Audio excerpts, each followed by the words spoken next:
সেই অভিজ্ঞতাটা কেমন? না, ভালো ভালো, এগুলো খুব ভালো অভিজ্ঞতা। আসলে নিশ্চয়ই অবগত আপনারা। বাংলাদেশে ছাত্র জনতা আজকে হাসিনার পাতা ফাঁদে আমরা যেন ফাঁদে পা না দিই। আজকে দেশের স্থিতিশীলতা বিনষ্ট হচ্ছে, অস্থিরতা, ফ্যাসিস্ট যে রেজিম ছিল সেই রেজিমই তার জন্য দায়ী। আজকে আমাদেরকে অত্যন্ত সাবধানতার সঙ্গে পা ফেলতে হবে।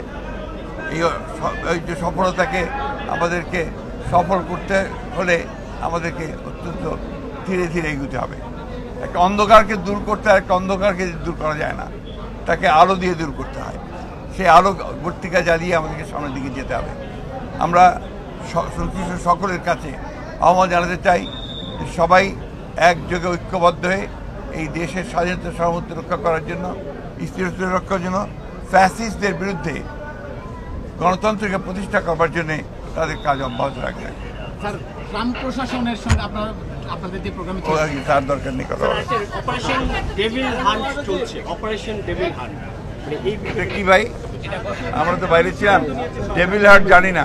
ডেভিল তো একমাত্র অপারেশন ডেভিল হান্ট তো আমরা ফ্যাসিস্ট সরকারকেই জানি।